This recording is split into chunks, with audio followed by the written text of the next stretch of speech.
안녕하세요. 오늘의 데일리 뉴스레터에 오신 것을 환영합니다. 1. KF-21의 슈퍼 테크놀로지. 2. 미국의 가장 큰 두려움. 3. 대한민국의 파괴력. 한번 진실을 알아봅시다. 과거 KF-21이 아직 정식 명칭을 부여받지 못해 KF-X라고 불리던 시절, KF-21의 무장을 두고 많은 비판이 일었을 당시의 말들입니다. 그 중심의 핵심은 부족한 미사일 무장이었는데요. 처음 미국으로부터 약속받았던 공대공 미사일의 동합을 허가받지 못했고, 나머지 무장도 독일제 타우루스를 배면 전부 구식인데다 그나마 달 수 있는 미사일의 종류도 적어 다양한 작전 환경에 대응하지 못한다는 것입니다. 그래서 기껏 국산 전투기를 개발해봤자 날아다니는 깡동에 불과하다는 말을 많이 들었는데요. 그래서 우리 군은 국산 무장을 개발할 것이라고 응수했습니다. 하지만 그럼에도 많은 이들이 국산 전투기를 개발하는 것도 어려운데 군사강국들만 가능한 전투기 무장까지 국산화하는 것이 가능하겠냐며 냉소했습니다. 또한 만들어봐야 시대에 뒤떨어지는 구닥다리가 나올 것이라며 국외를 비롯한 국내군 관련 전문가들조차 한국의 전투기 개발 사업을 비관했습니다. 특히 국내에서만 수요가 발생할 수밖에 없는 국산 무장의 생산 단가가 낮을 리가 없으니 예산까지 낭비할 게 뻔하다는 것이었는데요. 그런데 엄청난 반전이 일어났습니다. 우리 군이 예상을 훨씬 뛰어넘는 첨단 무기들을 속속 공개하면서 부정적인 여론이 바뀌기 시작했습니다. 심지어 실물 테스트기까지 공개되면서 국내외 언론들은 한국의 기술력에 놀라워했는데요. 이에 따라 KF-21 보람의 무용론이 순식간에 사그라들었습니다. 보람회가 상상 이상으로 다양한 무장을 장착할 수 있다는 게 밝혀졌기 때문입니다. KF-21 개발 초창기 KF-21을 도입하는 것이 아무 쓸모 없다는 이야기가 있었던 시절이 있었습니다. 정말 여러 가지 이유로 KF-21 개발이 타당하지 않거나 불가능하다는 의견이 많았는데요. 하지만 2022년 7월 19일 오후 3시 30분 KF-21이 첫 비행에 성공하면서 이 모든 비판이 결국 기우에 불과했다는 사실이 입증됐습니다. 하지만 그럼에도 불구하고 아직까지 많은 이들이 걱정하는 KF-21의 치명적인 약점이 있습니다.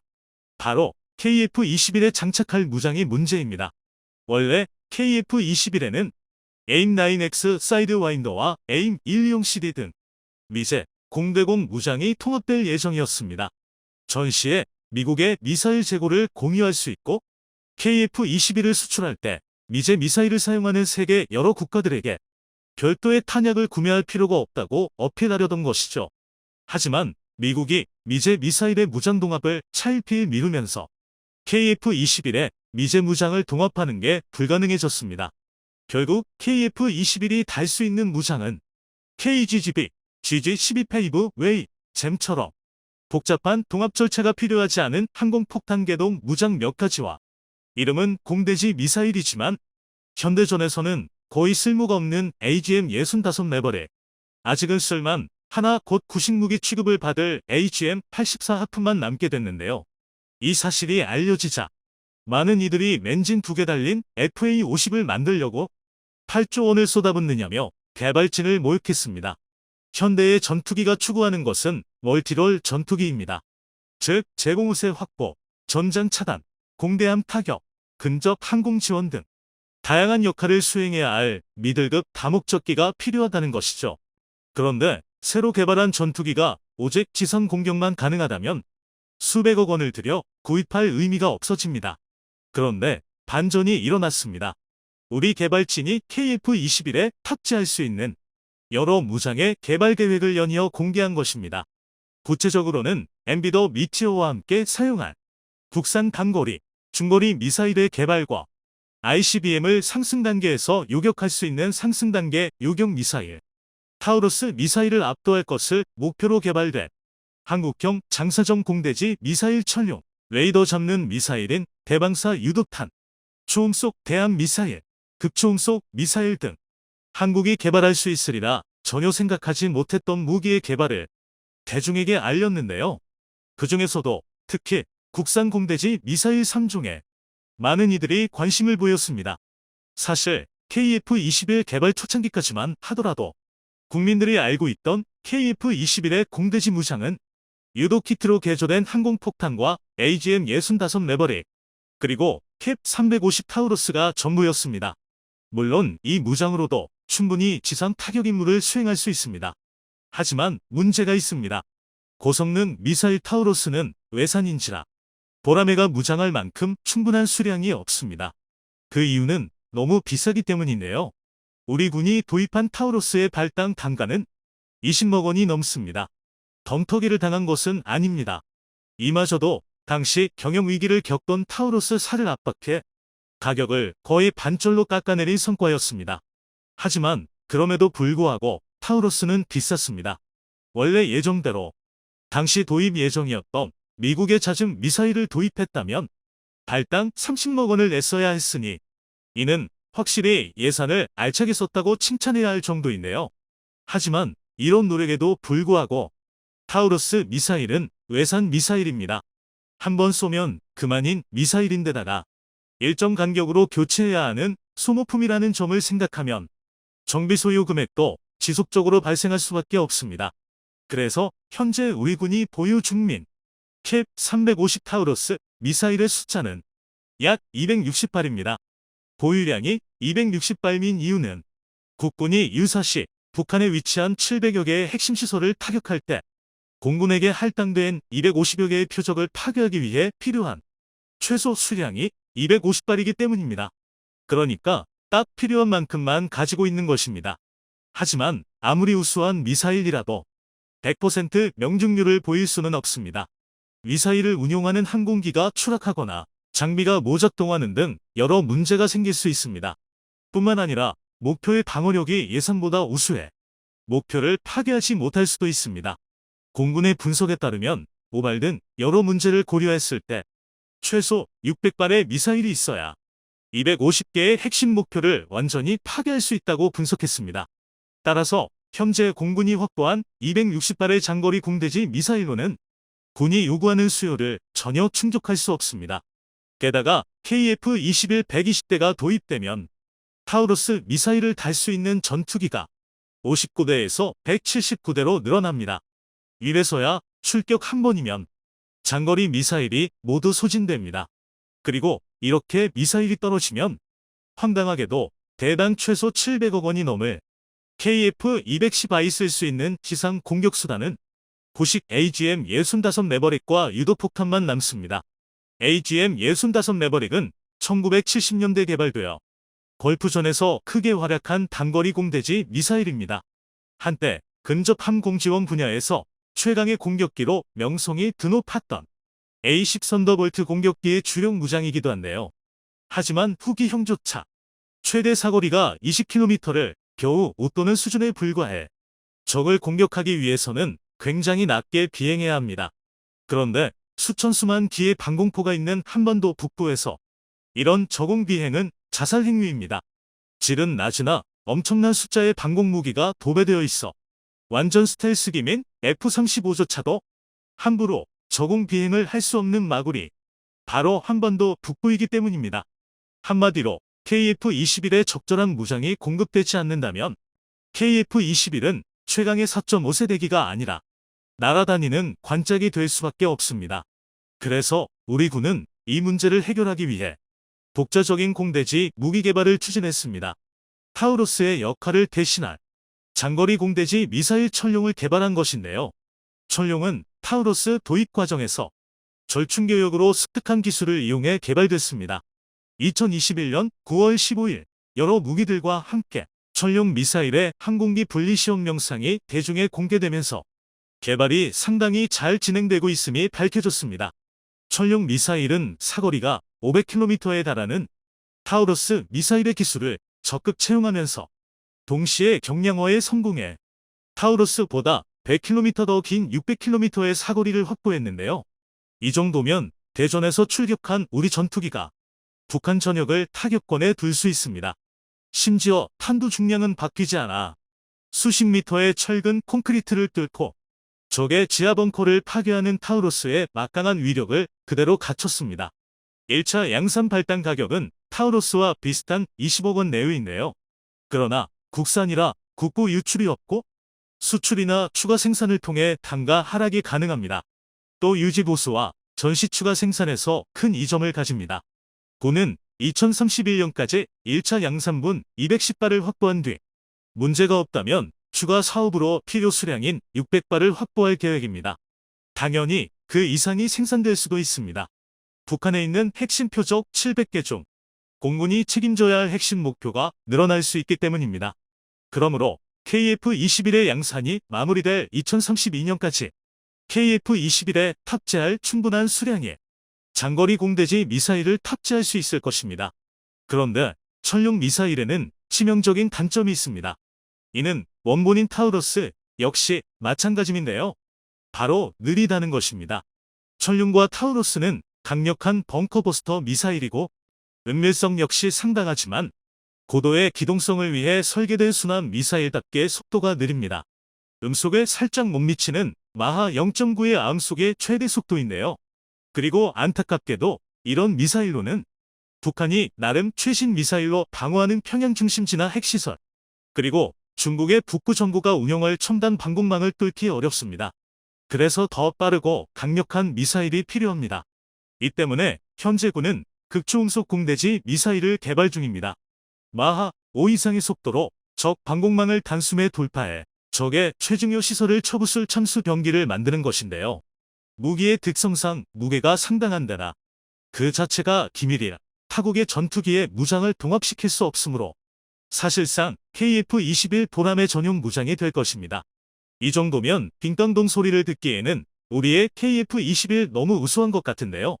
하지만 앞선 두 무기만으로는 KF-21의 성능을 100% 활용했다고 할 수 없습니다. KF-21을 그저 장거리 공대지 미사일을 실어 나르는 미사일 캐리어로 사용하는 것은 낭비이기 때문인데요. 즉, 스텔스 설계를 갖춘 고가의 스텔스기가 투입될 만한 임무에 쓰일 적절한 무기가 필요합니다. 이 때문에 우리 군이 내놓은 해답은 대방사 유도탄 11입니다. 대방사 유도탄은 적의 레이더가 쏘아내는 전파를 추적해 적 레이더를 파괴하는 대레이더 미사일의 일종입니다. 대레이더 미사일은 공군이 적지에 침투하기 전 적의 방공망을 파괴하는 데 꼭 필요한데요. 우리 군에서는 미들급 KF-16 전투기가 AGM-88D 함 미사일을 운용 중입니다. 그리고 KF-21이 KF-16처럼 다양한 임무를 수행하는 다목적 전투기라는 것을 고려할 때 KF-21에 사용할 대레이더 미사일을 확보하는 것은 선택이 아니라 필수입니다. KF-21 블록 3 같은 완전한 스텔스기가 대레이더 미사일을 사용한다면 기습적으로 일시에 적 방공망을 무력화시킬 수 있는데요. 현재 우리 군이 개발 중인 대방사 유도탄의 경우 미국에서도 최신 사양민 AGM-88이 아움과 이를 개조한 아움 ER-42 정도의 성능을 목표로 개발 중입니다. 지금까지 KF-21에서 운용될 여러 국산 무장에 대해 알아봤는데요. KF-21이라는 단순한 전투기를 만든 것이 아닙니다. 여러 국산 무기와 연계할 수 있는 자주국방의 기틀이 될 대들보를 개발한 것입니다. 과거 KF-X 사업은 낭비 또는 보여주기식 쇼라는 비판을 받았습니다. KF-21 보라매가 성공적으로 첫 비행을 마치면서 달아오른 요즘 분위기를 떠올려보면 이는 선뜻 이해가 가지 않는데요. 그런데 의외로 불과 10년 전만 하더라도 국내외를 막론하고 상당수의 군사 전문가들은 KF-X 사업의 실패를 점쳤습니다. 심지어 우리 공군 내에서조차 성공이 불투명한 KF-21을 살 예산으로 미제 첨단 전투기를 도입하자는 이야기가 많았습니다. 이 때문에 개발자들이 겪은 고초가 정말 상당했는데요. 그러나 KF-X 개발진은 포기하지 않았습니다. 시장성이 없다는 정부의 판단을 뒤엎기 위해 무려 10년에 걸친 설득으로 사업 타당성을 인정받았고 구체적인 형상을 두고 벌어진 여러 논란을 스텔스 쌍발 전투기로 정면 돌파의 사업을 따냈습니다. 그 결과 우리가 KF-21이라고 명명한 지금의 보라매가 탄생했는데요. 하지만 아직 넘어야 할 벽이 많습니다. 2200회에 걸쳐 진행될 비행시험과 각종 무장 테스트 등 여러 시험 절차가 남았으며 이 모든 과정을 성공하더라도 저렴한 양산 단가를 유지하지 못한다면 이후 배치 계획에 차질이 생깁니다. 그 중에서도 특히 보라매 전투기에 쓰일 공대공 무장 개발이 문제입니다. 현재 KF-21 보라매에는 유럽 엠비더사가 개발한 미티어 장거리 공대공 미사일과 독일의 아르스트 T 단거리 공대공 미사일이 통합되어 있습니다.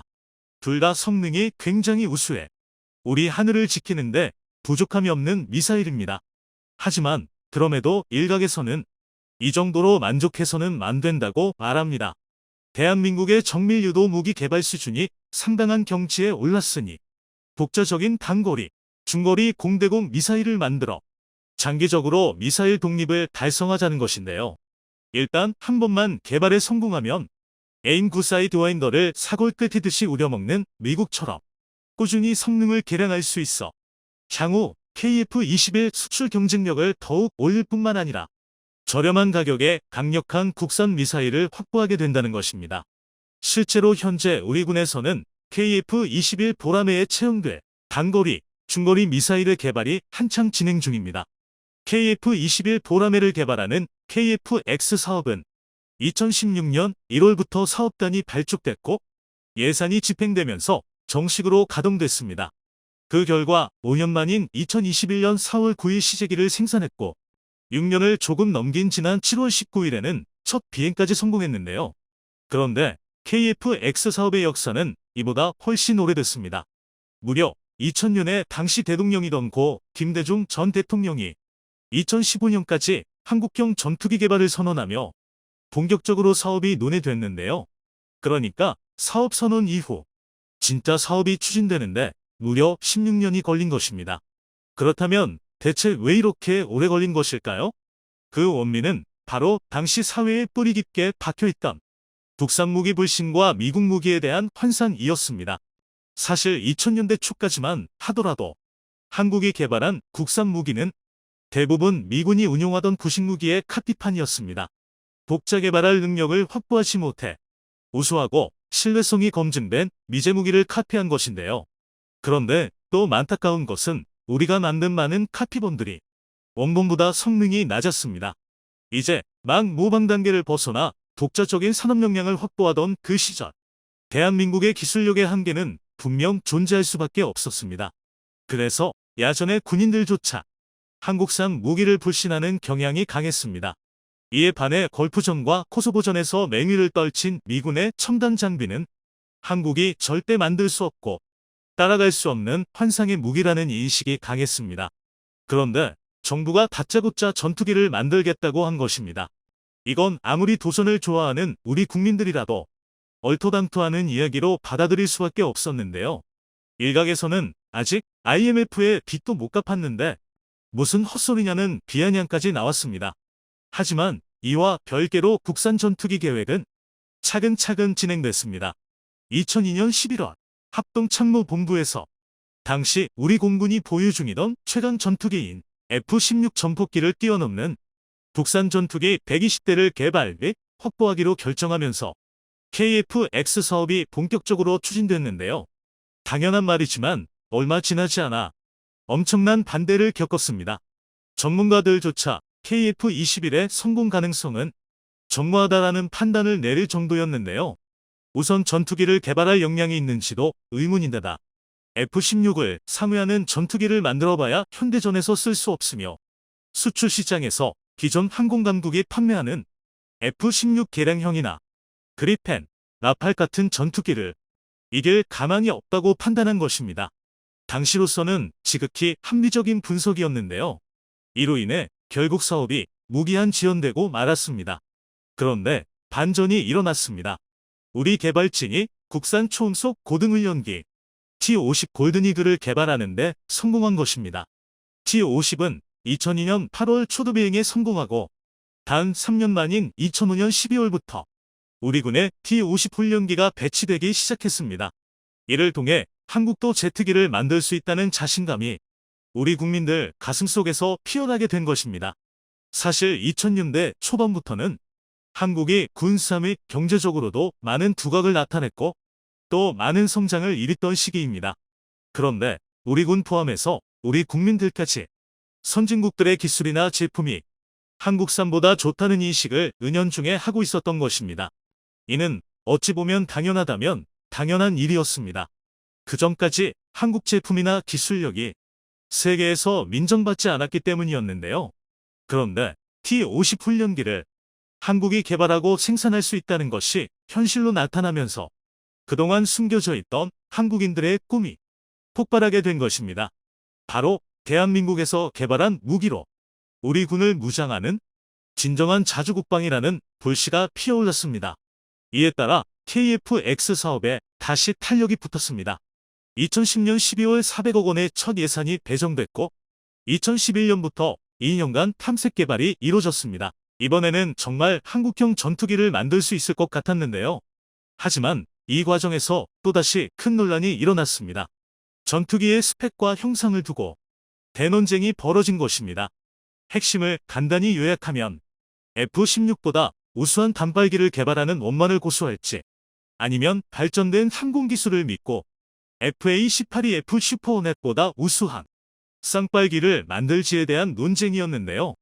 원한을 고수하자던 이들은 이제 막 걸음마를 뗀 한국이 무리하게 쌍발 전투기를 만들다는 자칫 사업이 무너질 수 있으므로 T-50을 발전 계승한 단발 전투기를 만들자고 주장했습니다.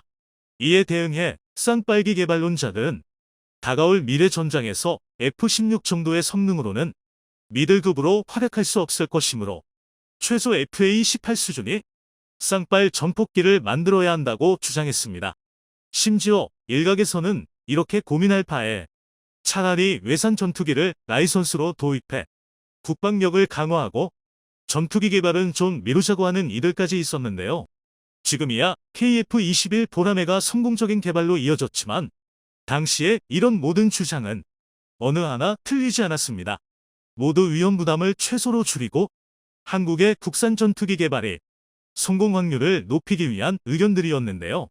이렇게 끝없는 논쟁이 벌어지면서 KF-X 사업이 실패할 것이라는 비관론이 다시 고개를 들었습니다. 특히 2012년 말 KF-X는 현실성이 없다는 키다의 보고서를 받은 기획재정부가 2013년도분 KF-X 사업 예산을 거의 전맥 삭감하면서 사실상 사업이 완전히 폐기될 뻔하기도 했는데요. 하지만 다행히 2013년 11월 합참이 락과 소유량을 확정하고 KF-X 사업의 필요성을 강조하면서 이 사건은 겨우 수습됐습니다. 이에 따라 2015년부터 KF-X 사업을 가동하기 위한 최종 절차가 진행됐는데요. 그런데 또 문제가 생겼습니다. 2015년 4월 미국이 KF-X 사업에 제공하기로 했던 핵심 기술 이전을 거부한 것입니다. 그야말로 청천벽력 같은 소식이었는데요.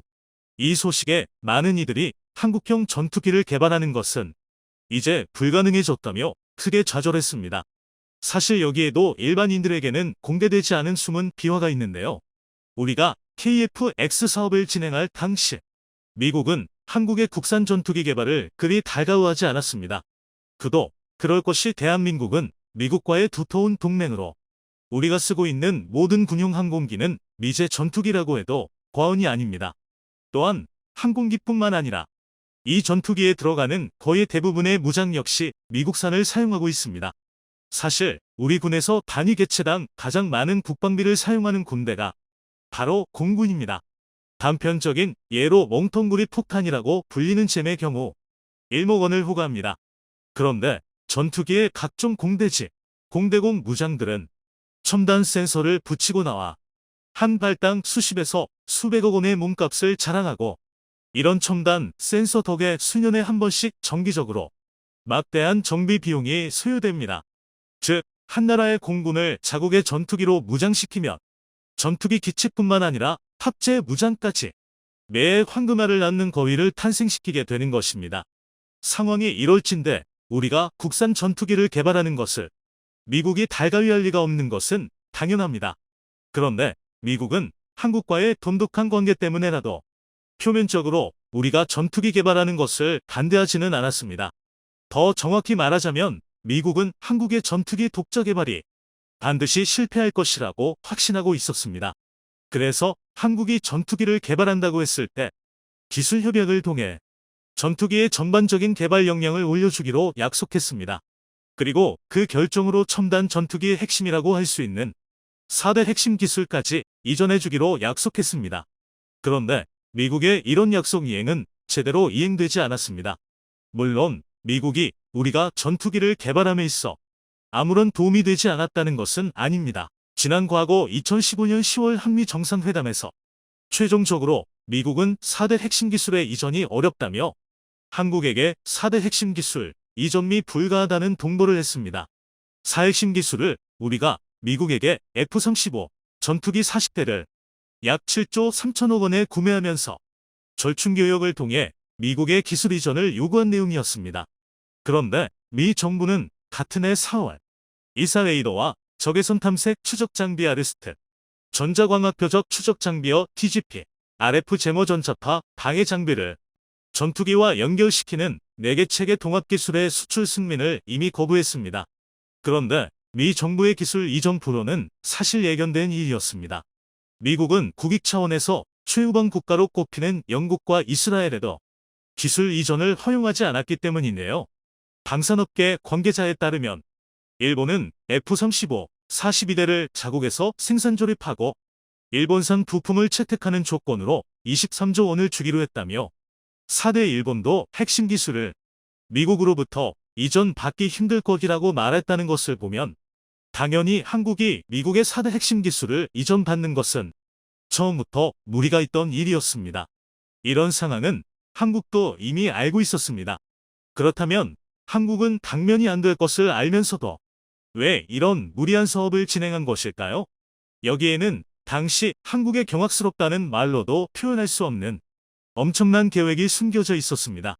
한국형 전투기 KF-X 사업과 관련해 미국 정부가 이전을 거부한 4대 핵심 기술은 이사 레이더와 적외선 탐색 및 추적 장비 아르스트, 전자광학 표적 추적 장비어 TGP, 전자전 제모 RF 제모 항전 장비 기술 및 이들을 전투인 무수행 컴퓨터 CFCC와 체계 통합하는 기술입니다. 그런데 이 기술 모두 미국 정부가 수출허 가이의 승인을 거부한 이유가 있습니다. 그것은 바로 기술 대부분이 직간접적으로 5세대 전투기의 핵심인 스텔스 기능과 결부되어 있기 때문입니다. 2015년 10월 한미 정상회담에서 최종적으로 4대 핵심 기술 이전이 불가하다는 내용이 언론에 공개되면서 대한민국은 국민들은 난리가 났습니다. 그도 그럴게 당시 한국은 미국이 기술 이전해준다는 약속만 철석같이 믿고 전투기 사업을 추진했기 때문입니다. 아무리 한국의 항공기술력이 빠르게 발전해도 미국의 발 뒤끝도 따라가지 못했고 T-50이라는 훈련기를 만들기는 했지만 이것도 어디까지나 미국 로키드 마틴과의 기술 협력을 통해 개발한 전투기이기 때문입니다. 다시 말해 2015년 당시 한국의 대외적인 전투기 개발 능력은 전무했습니다.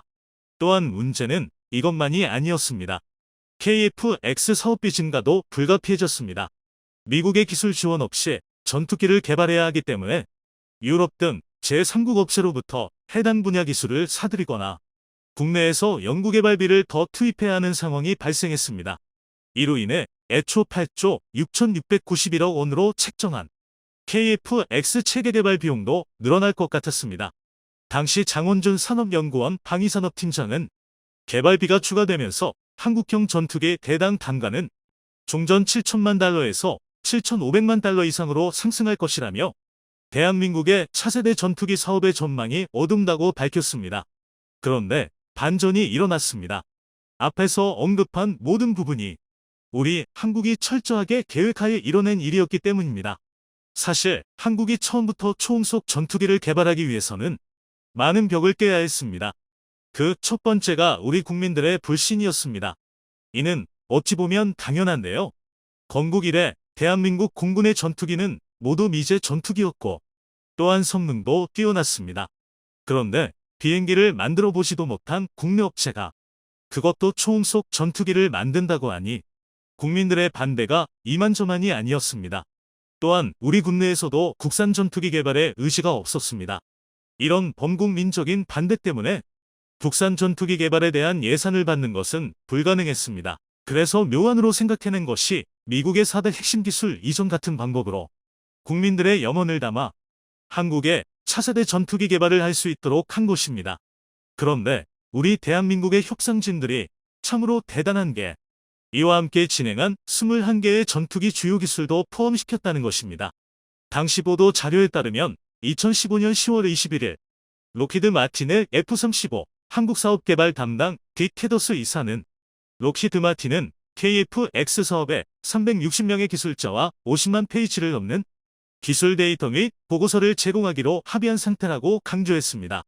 즉, 록히드 마틴은 방위사업청과 체결한 절충교역 합의각서에 따라 KF-X 기술 이전과 함께 기술 인력과 자료 등을 제공하도록 돼 있던 것입니다.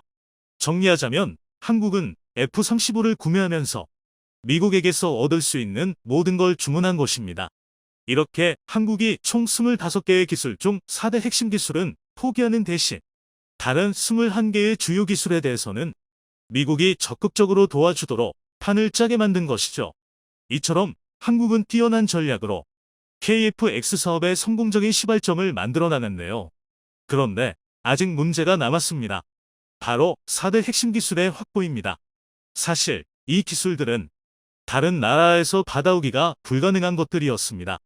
그런데 이마저도 한국에 보관이 숨겨져 있다는 것을 아는 사람은 그리 많지 않았습니다.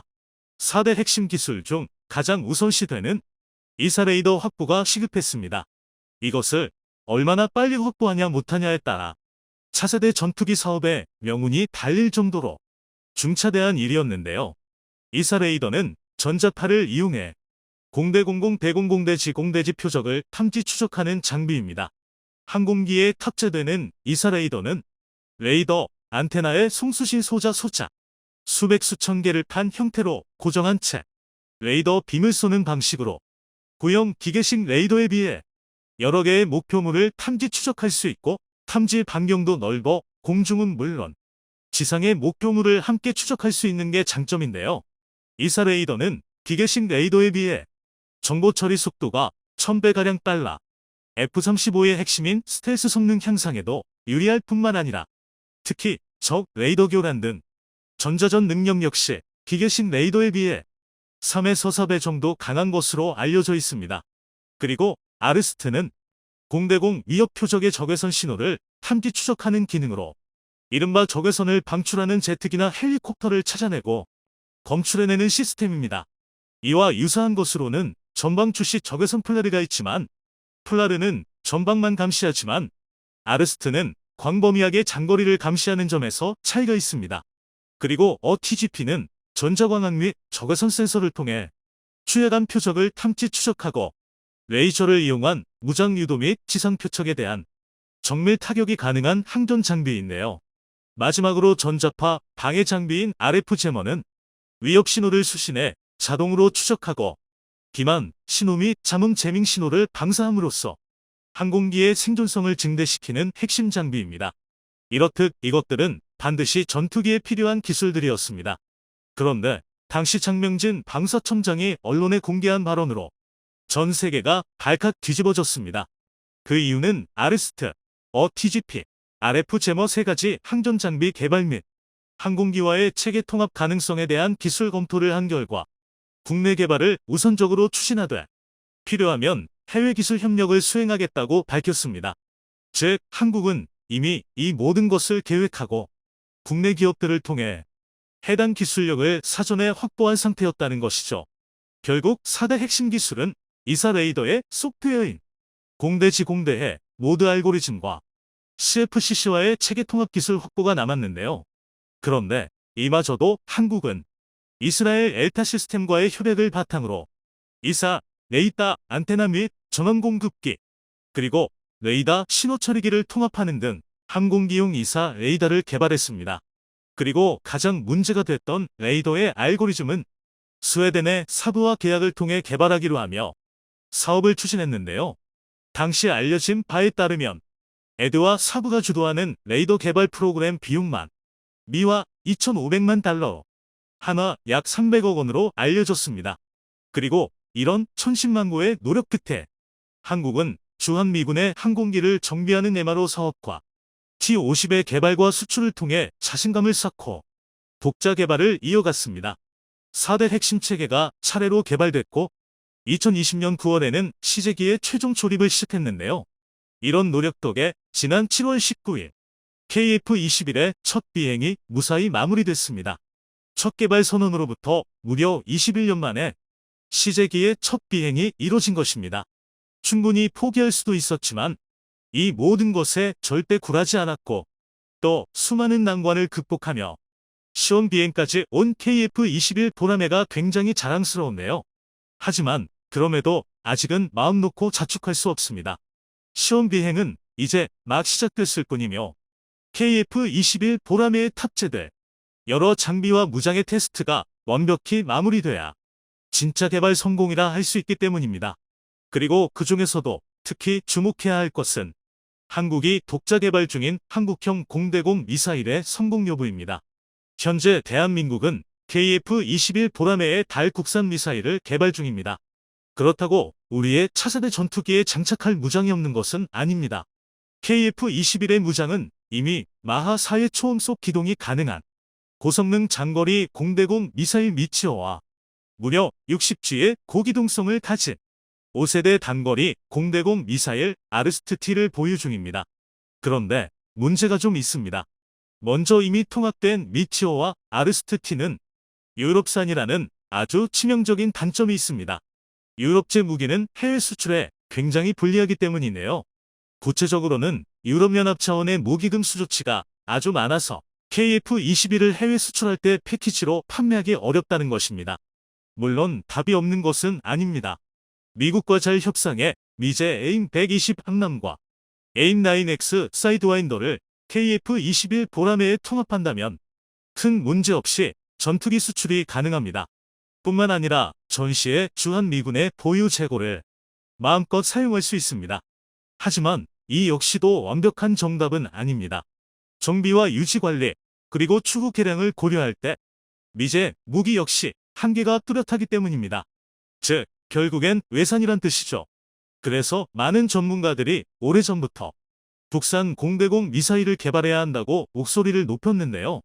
지금 추진 중인 국산 단거리 공대공 미사일과 중거리 공대공 미사일이 그 성과라고 할 수 있습니다. 그렇다면 국산 공대공 미사일의 성능은 어느 정도일까요?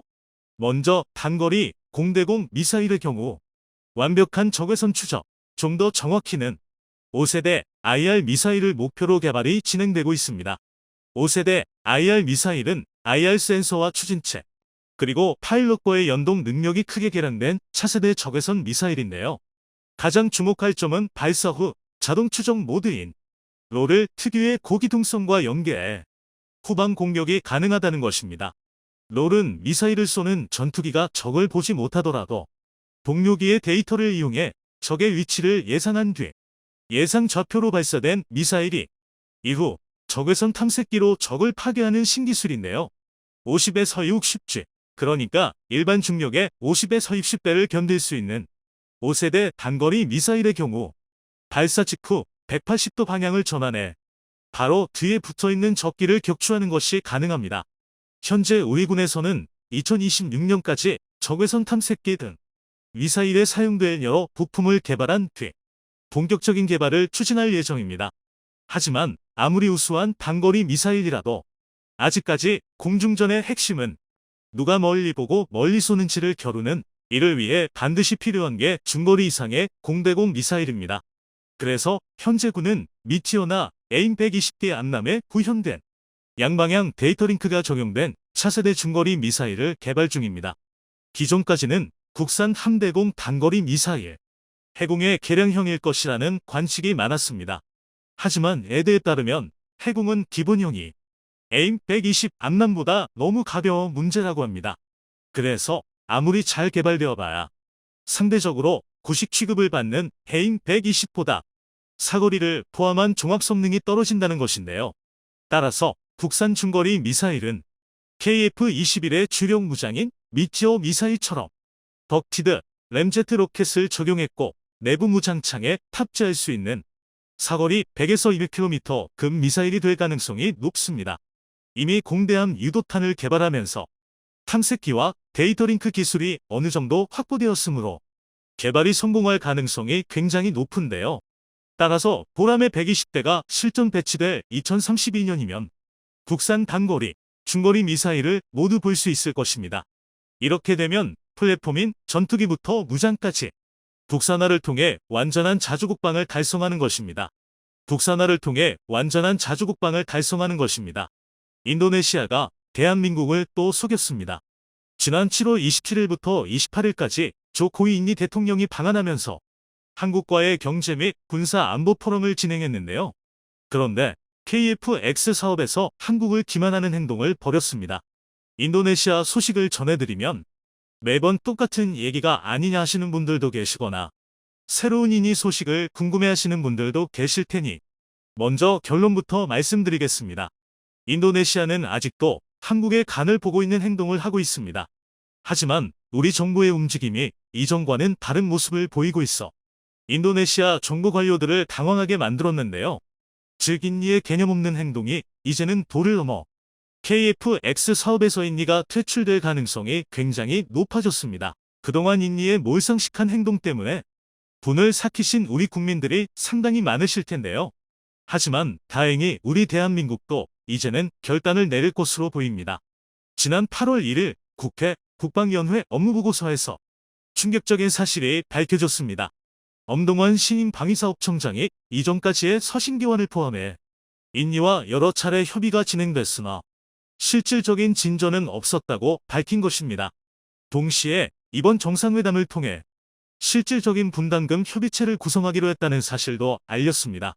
그러니까 지난 2021년 11월 논의됐던 KF-X 사업 분담금 30%의 현물 분담조차 확정된 사항이 아니었다는 말입니다. 이는 정말 황당한 상황인데요. 여지껏 인니가 우리 정부에게 협의를 요청했다고 알려졌던 소식들이 정부 인니의 기만이었다는 뜻이기 때문입니다. 인니가 주장하는 분담금 협의체가 그 증거인데요. 만약 인니가 분담금을 제대로 납부할 생각이라면 미납금을 구체적으로 언제 납부할지, 그리고 앞으로 납부할 예산은 언제까지 마련해서 제공할지를 우리 정부에 알리면 됩니다. 그러나 인니는 분담금 협의체의 구성을 요청했습니다. 이건 분담금을 납부하겠다는 게 아니라 어떻게든 분담금 지급 일정을 미루면서 동시에 협의체를 통해 분담금을 낮추거나 이후 추가 기술 이전, 전투기 도입단가 할인 등 이익을 따져보겠다는 것입니다. 한마디로 아직도 간을 보겠다는 뜻입니다. 이런 인니의 행태에 많은 국민들이 분노하고 있습니다. 이제는 인니를 보람의 사업에서 서둘러 퇴출하자는 목소리가 남녀노소 여야를 막론하고 나올 정도입니다. 그런데 이전과 크게 달라진 점이 있습니다. 바로 우리 대한민국의 움직임입니다. 이렇게 한국의 움직임이 바뀌게 된 데에는 폴란드의 역할이 매우 큽니다. 폴란드는 얼마 전 한국에게 FA-50 48대를 포함해 무려 20조 원이 넘는 무기를 구입하기로 약속했으니 이참에 인니 대신 폴란드와 KF-21 사업을 진행하자는 것입니다. 심지어 이건 우리만의 의견이 아닙니다. FA-50 도입을 위한 사전 테스트에 크게 만족한 폴란드 측에서도 KF-21 개발에 합류하자는 이야기가 나오는 중인데요. 만약 폴란드가 정말로 KF-X 사업에 합류한다면 KF-X 사업의 규모가 이전보다는 더 크게 확대될 가능성이 높습니다. 우크라이나 사태로 심각한 위협을 느끼고 있는 폴란드의 가파른 군비 확장이야말로 가장 좋은 증거입니다. 일례로 폴란드는 180대의 K2흑표와 48대의 K9를 직도입하고 800대의 K2 전차와 600대의 K9 자주포를 라이선스 생산하겠다고 밝혔습니다. 따라서 폴란드가 인니를 대신해 KF-21 공동개발 및 양산에 참여한다면 인니가 원가로 사겠다고 했던 KF-21 48대에 절대 뒤지지 않는 수량을 직도입하고 우리 상상 이상의 물량을 라이선스로 생산하려 할 수도 있습니다. 심지어 정세까지 줬습니다. 최근 F-16의 가격이 폭등하고 F-35가 연달아 문제를 일으키며 중진국이 사용할 만한 4.5에서 5세대 전투기가 없다는 문제가 부각되면서 폴란드는 물론 세계 여러 나라에서 사실상 2020년대 이후 수남 중인 유일한 차세대 전투기인 보람에 실질적인 구매 관심이 크게 늘고 있기 때문입니다. 이에 대해 일각에서는 이런 상황이라면 생산 단가가 높아 개발이 어려울 것이라던 함재기형 KF-21N이나 전자전용 KF-21G 같은 파생형 전투기 개발도 노려봄직한 상황이라고 말할 정도인데요. 그런데 이런 분위기도 못 읽는 인니의 만행은 극에 달하고 있습니다. 이제는 얘네들이 도대체 지성이란 게 제대로 있는지가 의문일 정도인데요. 지난 10여 년의 개발 기간 동안 우리 정부는 진보와 보수를 막론하고 KF-X 사업의 순항을 위해 인니의 투정을 받아줬습니다. 경제가 어렵다며 갑자기 분담금을 내지 못하겠다고 해도 넘어갔으며 수리한 뒤 8년 동안 방치했던 잠수함이 침몰했다며 계약했던 잠수함 대금을 납부하지 못하겠다고 했을 때도 대화로 풀려 했습니다. 인니 정부가 아무리 막 나간다고 할지라도 나름 국가로서 결국 협력에 나설 것이니 국익을 위해 대한민국은 끝까지 인내했습니다. 하지만 이런 우리의 정성과 배려에도 불구하고 인니의 폐악질은 날이 갈수록 심해졌습니다. 잠수함 도입 대금을 차일피일 미루던 와중에 새로 맺은 T50 추가 도입 사업의 계약금 납부조차 제대로 이행하지 않은 것입니다. 게다가 그 와중에 KF-21 분담금 중 일부를 현물로 통쳐달라는 어이없는 요구까지 했습니다. 그야말로 아나무인 그 자체였는데요. 이쯤 되니 우리 정부 역시 인니의 태도에 얼굴이 굽기 시작했습니다. 특히 라팔 전투기 도입은 국가적 도발이나 마찬가지였습니다. 구체적으로는 KF-21 48대를 공동 개발하는 데 쓸 예산도 없다는 인니 정부가 KF-21과 용도가 비슷한 미들급 전투기임에도 훨씬 가격이 비싼 라팔 전투기를 동네 편의점에서 물건 고르듯 쉽게 도입했는데요. 이건 아무리 봐도 KF-21을 살 생각이 없는 것입니다. 뿐만 아니라 인니가 KF-21을 살 돈으로 외산 전투기를 사는 게 낫다고 판단한 것은 애초부터 KF-X 사업에 기대가 전혀 없었다는 확증입니다. 게다가 더 충격적인 것은 인니가 라팔 전투기뿐만 아니라 다용도 하이급 전투기로 사용할 F-15EX의 구매까지 동시에 진행 중이라는 것입니다. F-15EX는 4.5세대 전투기임에도 불구하고 F-35A보다 가격이 비싼 초고가 전투기입니다. 따라서 인니가 돈이 없어서 분담금을 내지 못하겠다는 것은 그야말로 한국을 제대로 무시한 사기란 것이죠. 하지만 그럼에도 불구하고 불과 얼마 전까지만 하더라도 대한민국은 어떻게든 인니를 끌고 가야 했습니다. 다시 말해 수출이 문제였기 때문이네요. 적어도 300대 생산이 진행돼야 기존 계획한 양산 단가를 맞춰서 수출을 할 수 있었기 때문입니다. 물론 한국이 단독으로 보람에 300대를 확보해 양산 단가를 낮추는 방법을 선택할 수도 있습니다. 하지만 유지비와 인구 감소에 따른 병력 문제, 또 추후 F-35처럼 양산 이후 발생할 수 있는 리스크 등을 고려할 때 한국이 단독으로 300대를 생산해 보유하는 것은 여러모로 위험 부담이 너무 컸습니다. 전투기 300대면 조종사 300명이 있으면 되는 것이 아닌가 싶으시겠지만 그런데 현실은 그렇지 않습니다. 상시 교대를 위해 파일럿이 더 필요하기 때문인데요. 그리고 전투기를 정비할 정비사, 관제 임무를 수행할 관제사, 비행장을 지킬 방공부대와 경비대, 각종 무장과 보급을 관리할 군수부대까지 더한다면 전투기 300대를 추가로 도입할 때 막대한 인력이 필요합니다. 또 설비도 문제입니다. 현재 국군은 북한의 비행장 공격에 대응하기 위해 거의 대부분의 경납고를 두꺼운 강화 콘크리트로 만들어진 엄체호로 운용 중입니다. 이걸 이글루라고 하는데요. 그런데 이 이글루 하나의 건설비가 수십억 원이 넘습니다. 2023년 공사가 완공될 예정인 군산의 18대미 항공기 엄체호 시설공사 예산이 무려 1,475억 원이나 할 정도인데요. 만약 우리 공군이 기존 예정보다 2.5배인 300대의 보라매를 도입하게 된다면 이 엄체호 건설에만 조 단위의 비용이 추가로 소모됩니다. 정리하자면 인니 없이 KF-X를 단독 사업으로 하는 것은 아무리 대한민국이라 할지라도 무리가 따를 수밖에 없었습니다. 그런데 이런 판세가 완전히 바뀌었습니다. 즉 이제는 인니를 신경 쓰지 않아도 된다는 것입니다. 현재 폴란드라는 최상의 선택지가 생겼기 때문이네요. 지난 7월 말 폴란드는 무려 3조 원이 넘는 막대한 예산을 들여 48대의 FA-50을 구입했습니다. 내년까지 블록 2 업그레이드가 일부 반영돼 블록 1.5사양 FA-50-11을 먼저 도입하고 이후 수년에 걸쳐 FA-50-48대의 도입과 배치를 완료해 세계 비행중대로 구성된 FA-50 비행대대를 완편할 계획인데요. 뿐만 아니라 블록 2 사양 FA-50까지 무사히 수령한다면 뒤이어 KF-21 보람의 사업에 참여할 용의가 있음을 공식 석상에서 여러 차례 언급했습니다. 다시 말해 폴란드는 인도네시아와 마찬가지로 공동 개발을 통해 항공 자립 기반을 마련하고 저렴한 가격에 강력한 차세대기를 확보하려는 것인데요. 만약 폴란드가 KF-X 사업에 참여한다면 아무리 좁게 잡아도 인도네시아가 약속했던 48대 이상을 구입할 것이 확실해 보입니다. 뿐만 아니라 이 사업이 제대로 성사된다면 이제는 인니를 걱정할 필요가 없어집니다. 또 폴란드는 인니처럼 돈을 떼먹을 걱정을 할 필요도 없습니다.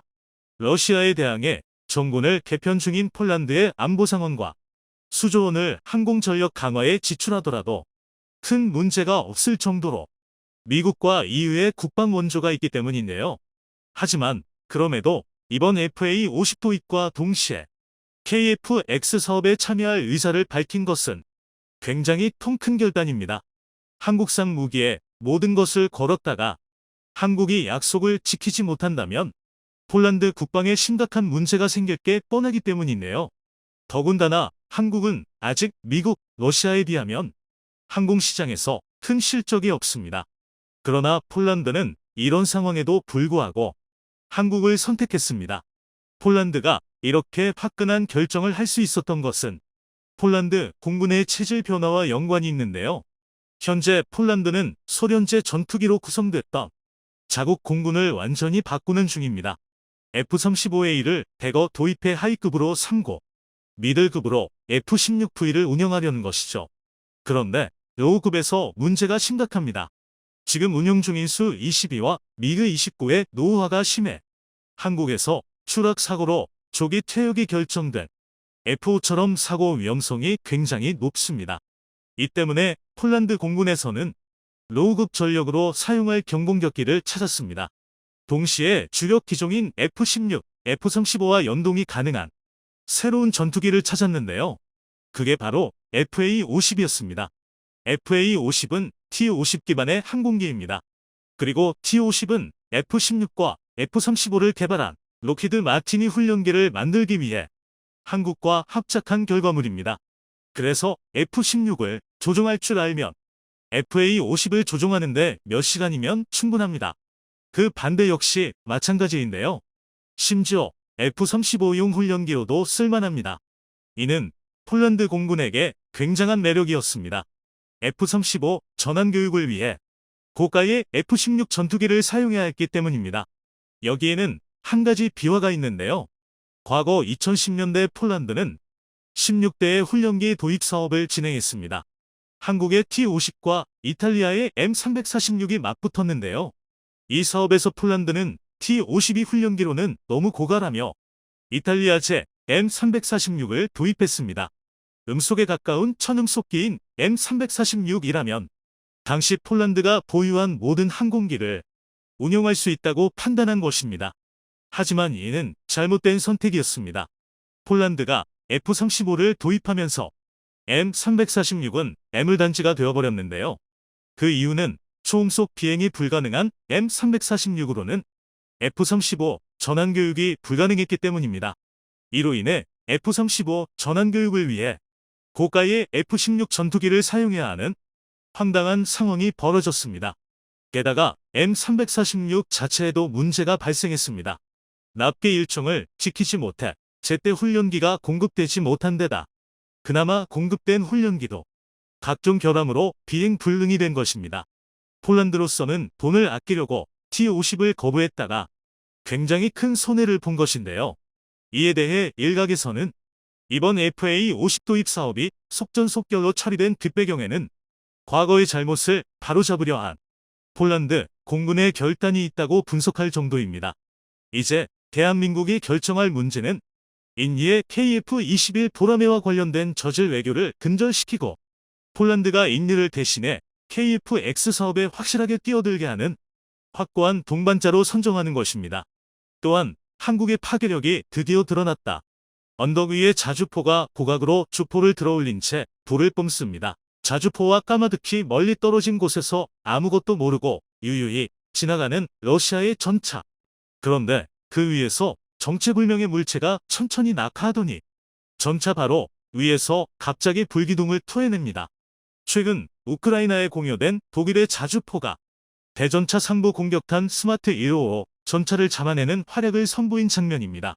경이로운 명중률과 주포의 한계를 넘어서는 사거리를 보여주기 때문에 이 신형 대전차탄은 독일 기갑의 필살기라고 할 수 있는데요. 이를 본 노르웨이는 이번에야말로 독일의 손을 들어주고 한국의 뒤통수를 칠 수 있게 되었다며 들뜬 모습이었습니다. 그런데 한국은 이미 스마트 155보다 더 강한 대전차탄을 자주포도 아니고 K2 전차에 달아쓰고 있었습니다. 국사용 포탄을 전차로 쓴다는 한국의 듣도 보도 못한 발상에 노르웨이는 할 말을 잃었습니다. 노르웨이는 또 다시 한국을 수주전에서 탈락시킬 명분을 잃어버려서 당혹감을 감추지 못했는데요. 자세한 내막을 함께 알아보겠습니다. 얼마 전 독일이 스마트 155의 생산을 재개했습니다. 2조 6천억 원 규모의 노르웨이 전차 사업에서 확실한 승기를 쥐기 위함으로 해석되는데요. 원래 노르웨이 군 수뇌부와 뒤에서 몰래 손을 잡고 한국과는 형식적인 경험만 펼친 후 자연스럽게 수주를 따올 심산이었던 독일. 그런데 뜻밖에도 경합에 끌어들인 한국의 K2 전차가 각종 테스트에서 독일의 레오파르트 이 전차를 압도해버렸고 그 사실이 이곳저곳에 다 소문이 나버려서 독일과 노르웨이 수뇌부는 매우 곤란해진 상황이었습니다. 테스트에서 성능을 증명한 전차를 사오지 않을 명분이 없었던 것이죠. 그래서 독일이 꺼낸 카드가 바로 스마트 155였습니다. 155mm 주포에서 사용할 수 있는 스마트 155를 패키지로 제공해서 전차를 사면 덤으로 자주포 전력의 강화도 꾀할 수 있게 해주겠다는 겁니다. 스마트 155가 우크라이나에서 맹활약하는 것은 널리 알려진 바, 노르웨이는 이대로 독일을 이기게 해주면 당초의 목적은 완수할 수 있었습니다. 형식본인 수주전을 열어 한국의 K2는 들러리로 세워놓고 독일 측으로부터 더 나은 협상 조건을 이끌어내는 것이 노르웨이의 목적이었으니까요. 하지만 이런 계획은 또 실패하고 말았습니다. 스마트 155와 똑같은 기능을 하는 대전 차탄을 한국도 가지고 있었기 때문이죠. 심지어 한국사는 성능이 더 좋기까지 했습니다. 화포에 미친 나라 한국이 만들어낸 무기는 순진한 노르웨이의 상상 따위는 한참 초월하는 물건이었습니다. 한국이 스마트 155의 역할을 위해 만든 무기의 명칭은 크스탐입니다. 코리아 스마트 탑 어택 뮤니션의 약자로 스마트탄의 대표주자 M982 엑스칼리버를 모델로 한 크스탐 1과 스마트 155를 모델로 한 크스탐 2가 있습니다. 크스탐 1의 경우 GPS를 이용한 종말 유도 기능이 탑재되어 있어 발사 후에도 고개를 까딱까딱 움직이면서 목표물을 향해 경로를 꺾는 것이 특징입니다. 이를 통해서 활강 유도, 정밀 유도, 전차의 상부 공격, 심지어는 정찰까지 수행할 수 있죠. 이 크스탐 1은 155mm 규격으로 즉 K9 자주포로 운용하는 것을 전제하고 개발되었습니다. 그런데 진짜 기상천외한 것은 크스탐 2입니다. 기본적으로 스마트 155가 수행하는 역할은 똑같이 수행할 수 있는데 크스탐 2는 120mm 규격에서도 사용할 수 있습니다. 즉 K2 흑표 전차로 쏘는 것을 전제하고 만들었다는 것입니다. 전차의 주포는 자주포의 주포와는 완전히 결이 다릅니다. 자주포는 한자리에 박멸하고 수십 킬로미터에 달하는 장거리 포격을 위한 곡사를 하는 것이 기본이죠. 하지만 전차는 10km 이내에 비교적 가까운 거리에서 전투를 수행하므로 목표물을 직접 노려 직사를 합니다. 어느 정도 주포를 들어올릴 수는 있지만 자주포처럼 거의 수직까지 고각으로 올릴 수는 없고 보통은 그럴 필요도 거의 없죠. 그런데 K2 흑표는 어떻게 하겠다는 것인지는 몰라도 전차용 120mm 주포로 스마트 155의 역할을 하는 포탄을 쏜다는 것입니다. 스마트 155와 크스탐 2의 작동 방식 자체는 동일합니다. 주포를 통해 포물선을 그리는 탄두로 쏘아 올리면 최대 고도에 도달하기 전에 탄두가 분리되어 내부의 자탄이 빠져나옵니다. 이 자탄은 소형 낙하산을 타고 천천히 낙하하는데 그동안 레이더와 적외선 센서를 통해 지속적으로 지상의 목표물을 탐색하죠. 그리고 바닥에 닿기 전에 목표물을 포착하면 해당 방향을 정확히 조준해 장갑이 얇은 뚜껑에다 성형 작약탄을 꽂아 넣습니다. 이 일련의 과정을 효과적으로 수행하려면 고각 사격으로 큰 포물선을 그려서 낙하 시간을 많이 벌어줘야 합니다. 스마트 155와 같이 자주포로 쏜다면야 문제가 되지 않지만 고각 사격에 한계가 있는 전차 주포로는 상상하기 어려운 일이죠. 하지만 전 세계에서 유일하게 한국의 K2 흑표만이 이를 해낼 수 있습니다. 바로 반능동형 암 내장식 유기압 서스펜션 ISU 덕분이죠. K2에 세계 최초로 도입된 ISU는 노면의 상황에 따라 센서가 보기를 각각의 서스펜션을 개별적으로 조정하는 기능을 제공합니다. 이를 통해 홈지 주파 능력을 극한까지 끌어올릴 뿐만 아니라 전차의 자세 제어에도 응용할 수 있죠. K1 맹호 시절부터 한국 전차는 ISU를 이용해 전차 앞 부분을 기울여 내리는 소위 무릎 꿇기 퍼포먼스를 자랑으로 삼아왔습니다. K2에서는 이를 더 발전시켜 한쪽 무릎만 끓는다든지 아예 차체 전체를 내려 엎드려버릴 수도 있게 되었는데, 이를 통해 주포의 내림각을 확보해 낮은 지형의 적을 더 쉽게 공격할 수 있게 되었죠. K2는 이 무릎 꿇기를 반대로 사용해 전차의 앞 부분만을 들어 올릴 수도 있는데요. 주포 올림각을 최대로 높이고 전차의 앞 부분까지 들어 올리면 크스탐 2의 최적의 탄도를 만들어줄 수 있는 45도 이상의 각도를 달성할 수 있습니다. 덕분에 자주 포로나 운용할 수 있는 지능탄을 전차로도 운용할 수 있는 것입니다. K2로 발사한 크스탐2는 자탄 분리 후에도 공중에서 5에서 10초 동안 관성으로 천천히 전진하면서 낙하하는데요. 이를 통해 범위 내 타겟 포착까지 충분한 시간을 얻을 수 있을 뿐더러 사정거리의 증가까지 노릴 수 있습니다. 스마트 155의 경우 자탄 낙하 방식을 통한 높은 명중률은 얻을 수 있지만 여타포탄에 비해 사정거리가 유의미하게 늘어나지는 않았습니다. 반면 크스탐은 높은 명중률 및 저지력은 물론이고 상당한 수준의 사정거리 증가 효과까지 보장합니다. K2 흑표의 주포는 다른 대부분의 MBT와 마찬가지로 최대 3km의 사정거리를 지니지만 크스탐2는 이를 거의 3배나 늘려 무려 8km의 사정거리를 제공합니다. 이는 대전차전에서 어마어마한 강점입니다. 크스탐2를 실은 K2 전차가 있다면 전차끼리의 전투에서도 서로의 사정거리 안으로 파고들어 위험천만한 포격전을 할 필요가 없기 때문입니다.